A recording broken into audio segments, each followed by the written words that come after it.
Olá, meus amigos, tudo bem? Boa noite a todos. Luiz, Edu, Renata, todo mundo aí?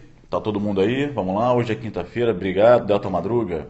Obrigado pelas boas-vindas. Bem-vindos vocês também.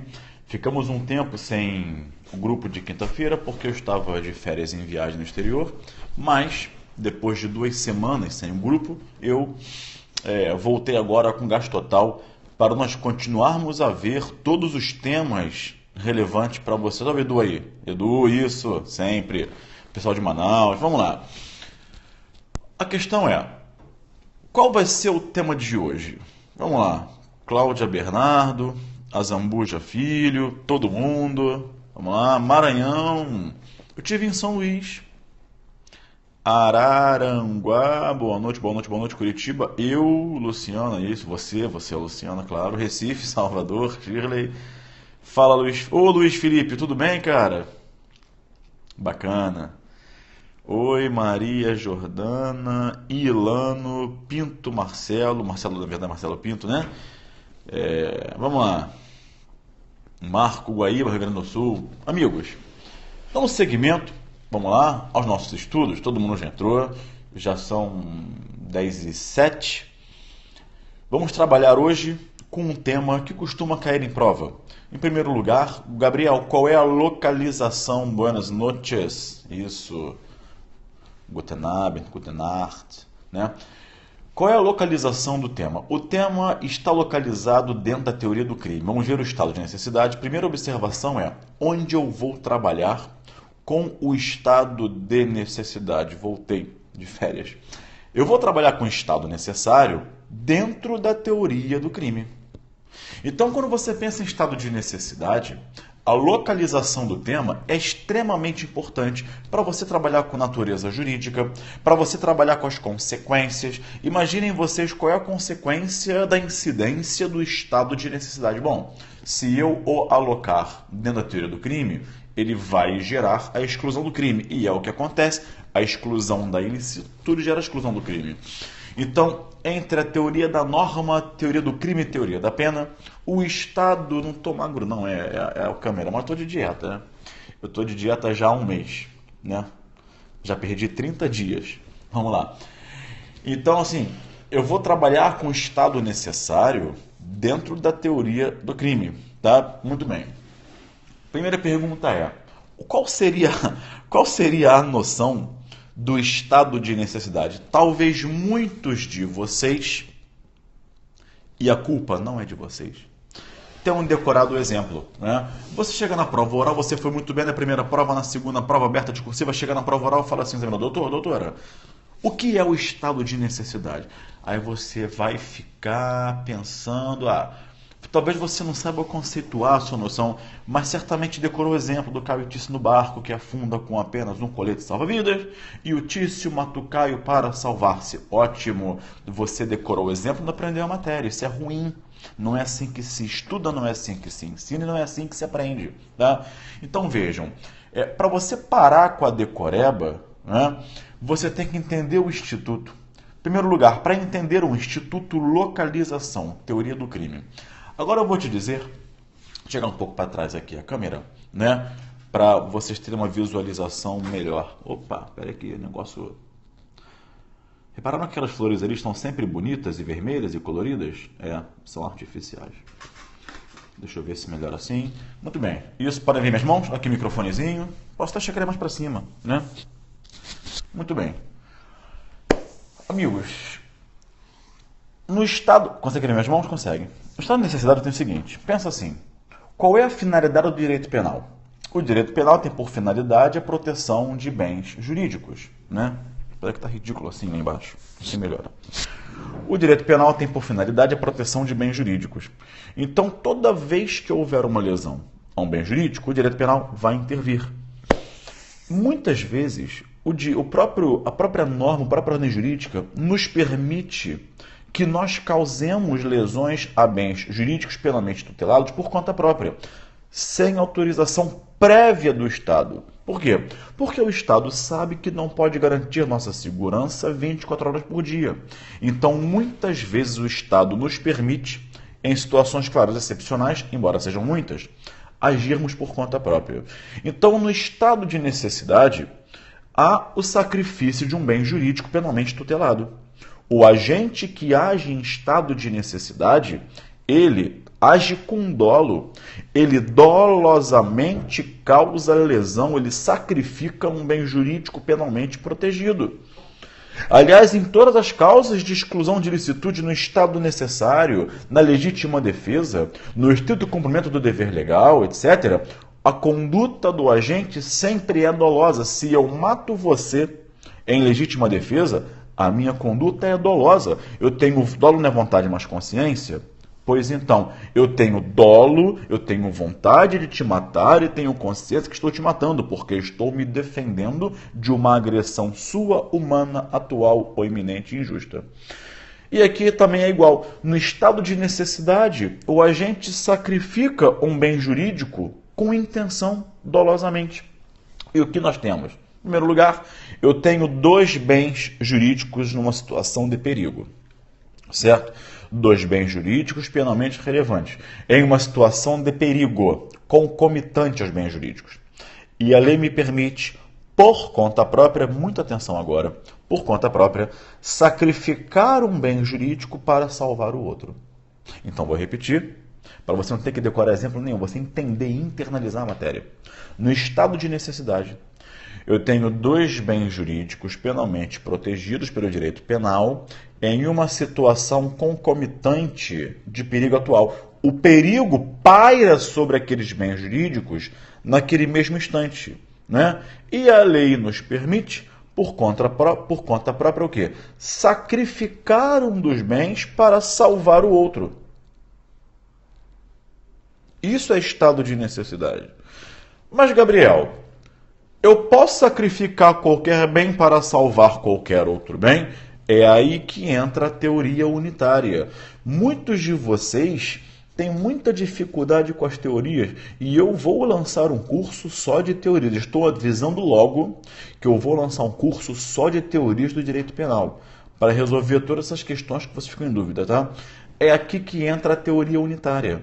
Qual bem eu posso sacrificar e qual bem eu posso salvar? Por exemplo, será que eu posso sacrificar uma vida humana para salvar um patrimônio? Será que eu posso matar alguém para salvar um patrimônio? Será que para impedir o furto do meu notebook eu posso matar alguém? Eu sacrifico um bem jurídico vida para salvar o bem jurídico patrimônio? E o inverso. Mas o Caio matou o Tício no exemplo decorado. Pode? Aí que entra a teoria unitária. E veja, vamos entendê-la. Por que ela tem esse nome, unitária? Unitária, uno, um. Porque para ela a consequência só pode ser uma. Para ela, o estado de necessidade, ele sempre excluirá a ilicitude quando, muita atenção, anota isso porque cai em prova. O bem sacrificado for o bem que eu sacrifico. Lembra? Sacrifiquei esse para salvar esse, né? O bem que eu sacrifico tem que ser de igual ou de menor valor em relação ao bem que eu vou salvar. Eu vou repetir. Para a teoria unitária, ela tem uma consequência só. Qual? O estado de necessidade só pode ser o estado de necessidade justificante, que é aquele que exclui a ilicitude, desde que o bem que eu sacrifico, o bem sacrificado seja de menor ou de igual valor em relação ao bem a ser salvo. Só. Nesses dois casos, eu tenho o estado de necessidade chamado justificante, que é aquele que exclui a ilicitude. Todo mundo sabe que são sinônimos. Causas de exclusão da ilicitude, causas de justificação. Não é? Então, se eu tenho um estado de necessidade justificante, é um estado de necessidade excludente da ilicitude. Gabriel, e se o bem sacrificado for de maior valor? Eu sacrifico aqui, meu relógio, meu polar, com a pulseira cortada, rasgada. Meu relógio. Gosto muito, tenho o maior carinho, gosto muito dele. Eu sacrifico um bem jurídico, vida, eu mato alguém para salvar o meu relógio. Posso? Não. Eu sacrifico um bem de maior valor, vida, não tem estado de necessidade. Eu vou responder pelo crime de homicídio. Entenderam isso? Muito bem. Então vejam, no Código Penal brasileiro, a teoria adotada foi a teoria unitária e... Agora vem a parte super importante. Anota o que eu vou te falar agora. O estado de necessidade sempre exclui a ilicitude. Não existe o chamado estado de necessidade exculpante no Código Penal brasileiro. Como assim exculpante? O estado de necessidade exculpante é o estado de necessidade que exclui a culpabilidade, não a ilicitude. O estado de necessidade que exclui a ilicitude é o estado de necessidade justificante. De outro giro, o estado de necessidade exculpante, ele exclui a culpabilidade. Ele existe, Gabriel? Existe. Mas o Código Brasileiro, esse que você tem em mãos, não a adotou. Por quê? Para esse caso, vejam, há uma outra teoria além da unitária, que é a chamada teoria diferenciadora. Presta atenção. Bom, se a primeira é unitária porque tem apenas uma consequência, a segunda é diferenciadora porque tem uma diferença de consequências. Como assim? Para a teoria diferenciadora, se o agente sacrificar um bem de menor valor, o bem sacrificado for, anota isso, o bem sacrificado for de menor valor, eu estou diante também do estado de necessidade justificante, que vai excluir a ilicitude, para a teoria diferenciadora. Ainda para a teoria diferenciadora, uma segunda hipótese, se o bem sacrificado for de igual ou de maior valor, igual ou maior, eu tenho o estado de necessidade exculpante, que exclui lá a culpabilidade. Então a teoria diferenciadora chama-se assim porque ela faz uma diferença. O estado de para a teoria diferenciadora, o estado de necessidade pode ser tanto justificante quanto exculpante. Quando que ele será, para a teoria diferenciadora, justificante? Quando o bem sacrificado for de menor valor. Ok, exclui a ilicitude. E quando ele será exculpante? Quando o bem sacrificado for de igual ou maior valor. Aí sim, eu tenho um estado de necessidade exculpante que aí sim vai excluir a culpabilidade. Não foi adotado, Gabriel? Não. No Código Brasileiro, ele não presta atenção, para de falar junto comigo, não faça eco que atrapalhar a mim e quem está anotando, tá? Por favor. O estado de necessidade exculpante, no Código Brasileiro Comum, não foi adotado. Ou seja, o brasileiro comum só adotou a teoria unitária. Porém, o Código Penal Militar, ele adotou a teoria diferenciadora. Então, lá no Código Penal Militar, o estado de necessidade exclui a culpabilidade. E você quer saber? Essa questão caiu no meu provão. Caiu. O meu concurso cai em 24 matérias. Agora entrou criminologia também esse ano. O concurso vai ser agora em setembro. 24 matérias. Por isso que a gente fica meio maluco, né? Enfim, imagina um concurso com 24 matérias. Cai até o que não é direito. Trabalho, processo de trabalho. Vê se pode, né? Enfim. Mas, olha só a questão da minha prova. Foi assim, ó. 2004. Vai esse tempo. O estado de... CESP. O estado de necessidade exclui a culpabilidade. Certo ou errado? Pensem. O estado de necessidade exclui a culpabilidade. Certo ou errado? Questão do meu provão. Prova preliminar. Objetiva. E aí? Certo ou errado? Meus amigos, aí que está. A questão estava errada. Quer dizer, certa e errada. Dependia da localização. Essa questão veio na parte de direito penal comum. Certo ou errado? Errada. Agora, se essa questão veio na parte de direito penal militar, certo? Tá? Aliás, eu confundi, a questão veio na parte de direito penal militar. Aí eu fui lá, certa resposta. Por quê? Porque, repito, o Código Penal Militar adotou a teoria diferenciadora. Simples assim. Então, na prova, você tem que saber se posicionar. E não é só o meu. Existem alguns, são poucos, mas alguns concursos que caem em direito penal militar. E você tem que saber, tá? E aí, com certeza, só de você assistir esses 16 minutos de Periscope, você já vai fazer uma diferença para o teu candidato concorrente, já vai sair na frente, já vai acertar uma questão que talvez ele não acerte. E uma questãozinha, amigos, é ponto pra caramba no final das contas, né? Muito bem. Então, isso é o estado de necessidade. Essas são as teorias adotadas. Esse é o seu conceito, tá bem? Sua noção. Mas o estado não para por aqui, não. O estado de necessidade, Rafael Paranhos, como é que tá sua filhinha, tudo bem? Vamos lá. O estado de necessidade, ele pode ser de duas espécies. Bacana. Duas espécies. Ele pode ser o estado de necessidade defensivo e o estado de necessidade agressivo. Conheciam isso? Conceitua o estado de necessidade defensivo e conceitua o estado de necessidade agressivo. Conheciam isso? Essa classificação? Muito bem, presta atenção. Eu não te falei que existe, Cláudia, Rafael, Eduardo, um perigo pairando sobre dois bens jurídicos? Sim, então eu tenho uma fonte de perigo, que pode ser um animal que venha me atacar, não é?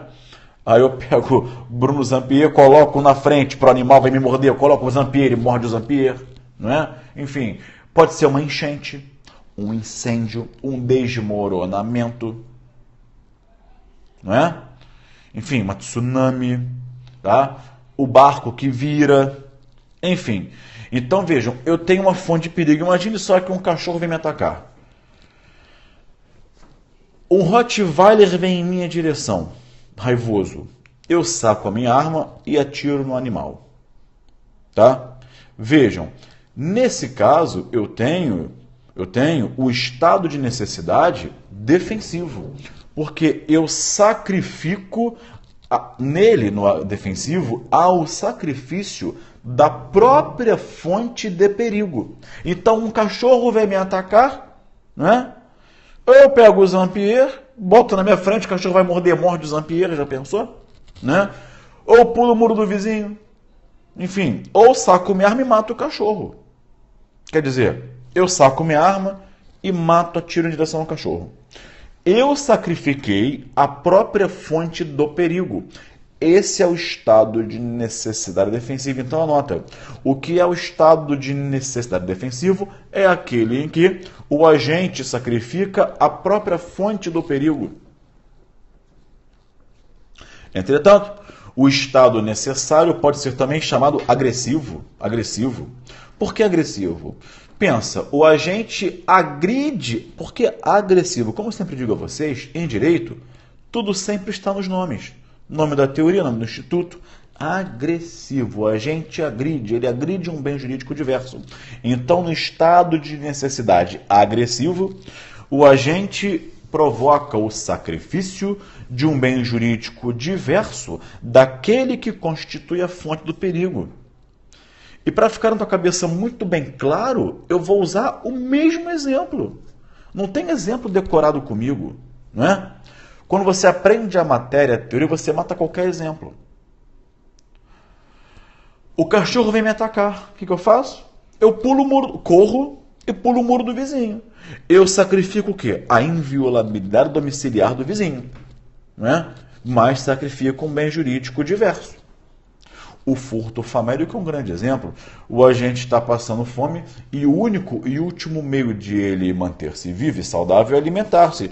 E ele subtrai, ele furta um pacote de pão de forma do mercado.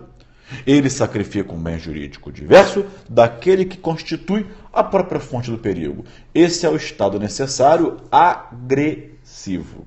Tá legal? Muito bem. E aí, para encerrar o nosso periscope de hoje, vou trazer uma discussão. Qual? Vamos ver o artigo 24 do Código Penal? Vamos lá. Abram aí, quem puder, claro. Né? Eu estou no trabalho, Gabriel, não tem nenhum código aqui, o celular está no periscópio. Ok, não tem problema, eu vou ler para você. Ah, eu estou em casa aqui. Então pega. Artigo 24. Considera-se, em estado de necessidade, quem pratica o fato para salvar de perigo atual, que não provocou por sua vontade, etc. Perigo atual. A pergunta é, no estado de necessidade, abrange-se também o perigo iminente? Gabriel, por que a pergunta? Muito simples. Porque na legítima defesa, artigo 25, ele fala, entende-se legítima defesa, quem usando, etc., agressão atual ou iminente. Ou seja, na legítima defesa, a agressão pode ser atual ou iminente. No estado de necessidade, segundo a lei, só a agressão atual. Então fica a pergunta, será que no estado de necessidade, o perigo pode ser iminente ou só atual? Embora isso seja muito controvertido, não é? Prevalece que não abrange. O César Bittencourt, meu querido mestre, né? Ele fala, abrange sim. Por qual fundamento? Analogia ao artigo 25 da legítima defesa. Mas ele é minoritário. A posição que é majoritária sustenta que não abrange o perigo iminente. E dou razão à teoria majoritária. E direi-lhes por quê. O fundamento do Bittencourt, que é um grande autor, né, meu querido mestre, é analogia.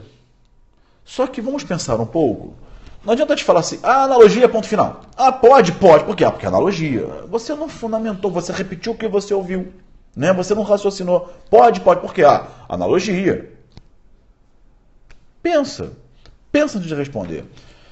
Analogia é forma de integração. Eu integro uma norma a outra. Eu preciso de integração. Não é interpretação. Muito bem. Só que a analogia pressupõe o quê, amigos? A analogia pressupõe o quê? A analogia pressupõe... Vamos lá, quem sabe fala. Qual é o pressuposto para a aplicação da analogia? Vamos lá. Quem sabe fala. É difícil chegar na prova. Isso, Gabriela Campos. Isso, magistrado 2017. Isso, não. Isso. Leona Lorena Lacuna. A analogia pressupõe lacuna. Ih, meu cabelo branco aqui, ó. Tá ficando feia a coisa, hein? A analogia pressupõe lacuna na lei. Ausência de previsão legal. Ok? Ausência de previsão legal. Aí sim. Se uma norma, ela tem uma lacuna, eu posso tomar por empréstimo essa regulamentação para aplicá-la aqui. Agora, se não houver lacuna, eu não posso usar analogia. E aí eu pergunto-lhes, o artigo 24 é lacunoso? Respondam vocês. O artigo 24, ele tem, em sua redação legal, alguma lacuna sobre o perigo atual e iminente? O povo está afiado, hein? Gostei de ver. Certíssimo. Não tem lacuna, ao contrário, ele regulamenta o tema. Ele trata expressamente, ele regula e o legislador só quis abranger o perigo atual. Quisesse abranger o iminente, teria feito expressamente. Então não há lacuna. O que há, ao contrário, É regulamentação legal. E onde houver regulamentação legal, não há espaço para analogia. É por isso que o fundamento do querido César Bittencourt é minoritário e realmente eu discordo, da minha humilde opinião, eu discordo, tá? Por quê? Porque o preço foge do pressuposto. O pressuposto para analogia é lacuna. E não há. Agora, se não dissesse nada, aí tudo bem. Mas diz, tá? Tem muita coisa para a gente trabalhar com analogia, com interpretação, com hermenêutica, muita coisa legal para sair do blá blá blá, do reme-reme, do caiotice, mas infelizmente o tempo não nos permite, tá? Muito bem. Esses eram os temas que eu tinha para tratar com vocês, tá? E quero saber de você se ficou alguma dúvida, tá? Eu vou encurtar um pouquinho, os meus periscopos são de meia hora, né? Como às vezes a pessoa começa no final a ter compromisso, ter que sair porque o filho chora e tal, então vou encurtar um pouquinho, 20 minutos, 22, tá? Mas sem perder a qualidade, sem perder a dogmática. Alguma pergunta, amigos? Eu não entendi a saída liberada, mas eu não falei dela, Marco. Tá? Também não dá para falar dela em 3, 4 minutos. Tudo bem? Bacana, que bom. Gostou do curso Fórum? É realmente o curso lá, o meu curso está bem completo, parte geral, especial, leis especiais, né? Tá bem completinho, o curso está bem legal. Olha, realmente eu estou orgulhoso porque eu estou encantado realmente com o trabalho que eu mesmo fiz. Não estou me gabando, eu estou feliz porque eu fiz um curso extenso e profundo muito cuidado com todos os slides e tal, muito caprichoso para vocês, tá? Quer aprender? Vai lá, tá bem? Não há dúvidas? Vamos lá. Não posso me gabar não, cara. Eu não sou top como vocês, não. Eu sou só um estudioso. Se o policial tira para defender seu carro e mata o ladrão. O policial, vê se é isso. O policial para defender seu carro mata o ladrão. Aí veja, aí não. Aí eu não posso falar esta necessidade. Por quê? Porque ele sacrificou o bem jurídico vida para salvar patrimônio. Mas algum vai dizer, mas era a vida do ladrão. Eu sei, mas é uma vida humana, inegavelmente, tá? Que bom que tá gostando do curso, muito bacana. Fico feliz em poder ajudar vocês, tá bem? Ao invés de ficarem comprando aí reta final, intensivão, direito penal em 10 horas, esquece tudo isso. Pega esse dinheiro todo junto e compra o meu curso, que ali você vai aprender. Sabe por quê? Chegou aqui, bom. Não adianta, não pode ser mais um curso, mais um professor e você continuar, caramba, não consigo aprender essa matéria. Não pode ser, tem que acabar. Tem que acabar. Você passa por mais um curso, mais dinheiro, mais um professor de penal e você não aprendeu a matéria. Isso tem que acabar. E comigo vai acabar, tá? O meu curso, Alessandra, é no curso Fórum, cursoforum.com.br. Você vai lá em Isolado Direito Penal, eu, Gabriel Arbi, 2017. São 102 horas por aí, tá? Aliás, na aula de homicídio, o André Uchoa, que é delegado de polícia, da aula de medicina legal, entrou na minha sala, homicídio não, na aula de infanticídio, entrou na minha sala e trouxe a visão da medicina legal sobre o estado perperal. Não é? Tá muito legal o curso, muito completinho.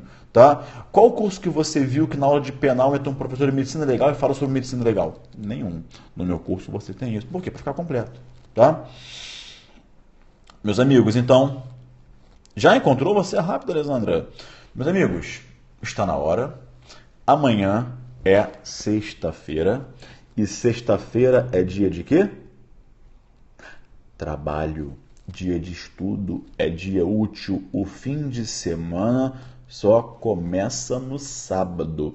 Vai se dedicar amanhã ao teu trabalho e ao teu estudo, porque só o teu esforço pessoal vai te levar a atingir o seu sonho, tá?